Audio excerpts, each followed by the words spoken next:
안녕하세요, 청년 여러분. 2024년도 1월 3일입니다. 신앙생활 습관 다지기 오늘 세 번째 날인데요. 오늘 말씀의 제목은 진정한 회개는 어떻게 시작되나입니다. 어제 말씀드렸듯이 우리가 하나님과 연결되어 있지 않을 때는 동력 없는 보트처럼 죄된 본성이 이끄는 대로 이리저리 표류하는 인생이 될 수밖에 없습니다. 그러나 하나님의 이름을 진지하고 진실하게 부를 때 하나님과 연결되고 하나님께서 우리를 이끌어 가실 수 있습니다. 하나님께서 우리를 이끌어 가실 때 자연스럽게 나타나는 삶의 여러 현상들이 있는데요. 그 중에 하나가 바로 자신이 얼마나 죄된 사람인지를 깨닫게 된다는 것입니다. 그래서 하나님께 용서를 구하게 되고 사람들에게도 진심 어린 사과를 하게 됩니다. 생애의 빛 58, 59쪽에 보시면 그리스도의 은혜, 곧 그분의 능력이 사람을 진정한 회개로 이끈다라고 기록되어 있습니다. 그렇습니다, 여러분. 표면적이고 형식적인 사과와 마음으로부터 우러나는 진실한 뉘우침은 완전히 다른 것입니다. 그 진실한 뉘우침은 그리스도께서 주시는 선물 같은 것입니다. 그 선물이 누구에게 주어지는가? 하나님과 연결되어서 하나님께서 이끄시는 대로 이끌림을 받는 사람에게 주어지는 것입니다. 생애의 빛은 계속해서 이렇게 기록합니다. 이와 같은 회개는 우리의 힘으로 할 수 있는 영역이 아니다. 회개는 오직 그리스도 곧 승천하시고 우리에게 영적인 선물들을 주시는 그분께로서만 온다. 이렇게 기록하고 있습니다. 하나님께서 우리의 내면의 참 모습을 보게 해주지 않으시면요, 우리는 계속 착각 속에 살 수밖에 없습니다. 어떤 착각입니까? 계속해서 죄악의 길을 가면서도 자신은 안전한 생명길에 있다고 하는 착각입니다. 그러면 돌이킬 수 없고 진실한 회개도 이루어질 수 없습니다. 다윗이 그랬습니다. 그가 왕이 되고 시간도 많이 지나고 나라도 안정이 되었을 때 그는 대수롭지 않게 큰 죄를 저질렀습니다.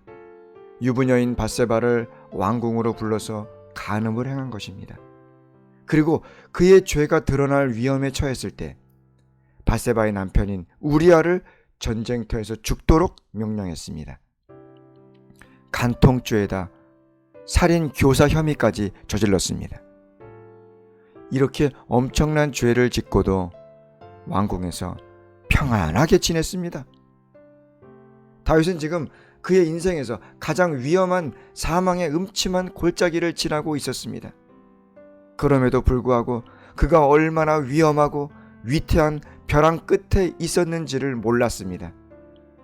그가 만약 돌이키지 않고 계속해서 그냥 살던 대로 살고 걷던 대로 걸어갔다면 그는 분명 벼랑 끝에서 떨어져 완전히 멸망했을 것입니다.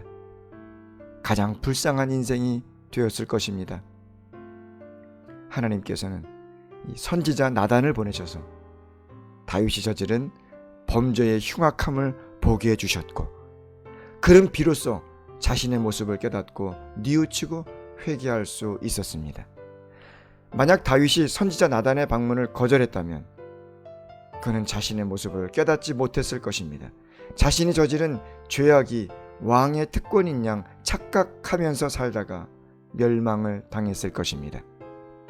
사랑하는 청년 여러분, 우리가 하나님과 연결되어 살아야 할 이유가 바로 여기에 있습니다.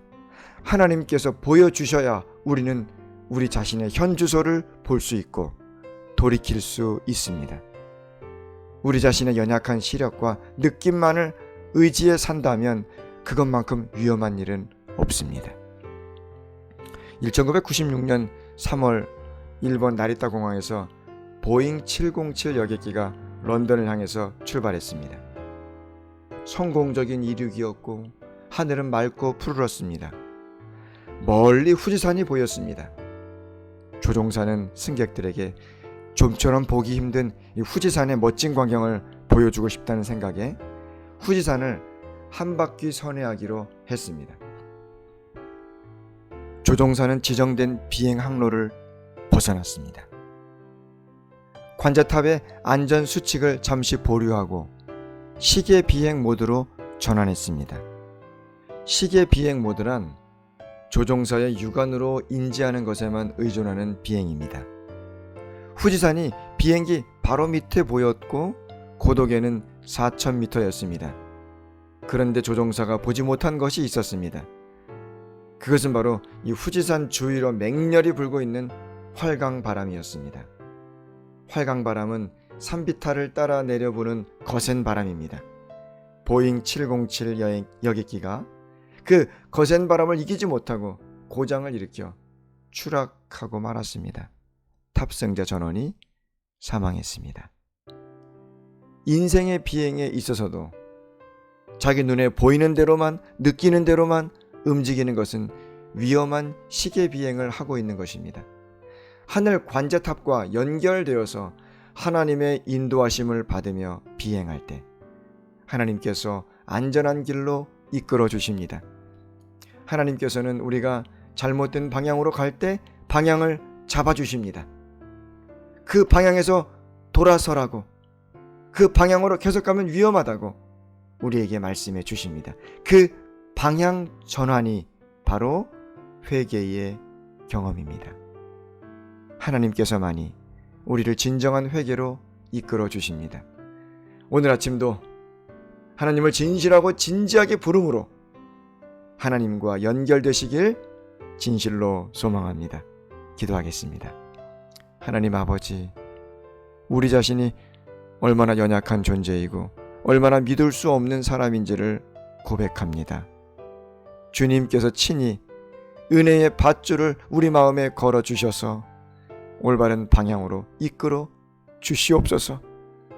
예수님의 이름으로 기도드립니다. 아멘. 오늘의 미션입니다. 생애비 2페이지를 읽고 마음에 와닿는 부분에 줄을 치고 메모를 남깁니다. 잠들기 전 하루를 인도하신 하나님의 손길을 생각하면서 감사일기를 기록합니다. 오늘도 주님과 아름다운 동행 되시길 바라며 여러분 모두를 진심으로 응원합니다. 감사합니다.